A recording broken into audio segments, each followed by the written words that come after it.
وروي عن عمر بن الخطاب رضي الله عنه قال: سمعت رسول الله صلى الله عليه وسلم يقول: من بنى لله مسجدا يذكر فيه بنى الله له بيتا في الجنة.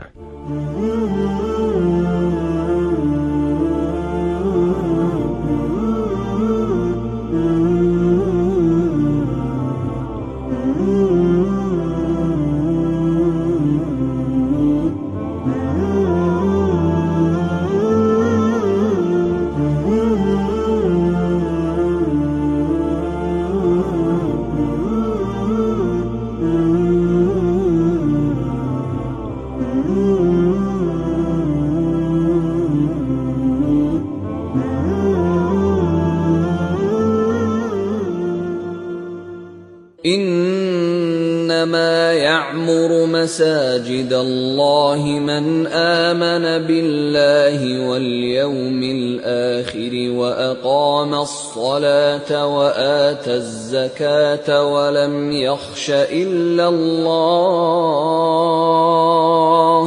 فعسى أولئك أن يكونوا من المهتدين. بشرع الله والسنة سنرشد فتية الأمة لبر الوالدين معا فبرهما لنا جنة وطاعتنا لهم فرض فلا فضل ولا منة ودعوتهم لنا خير ستجلو دامس الغمة. اليوم عيد في المساجد بعدما كنا لرب الكون حزنا نبتهل من بعد صلوا في البيوت ووقعها اليوم حي على الصلاة فحيها. بسم الله الرحمن الرحيم.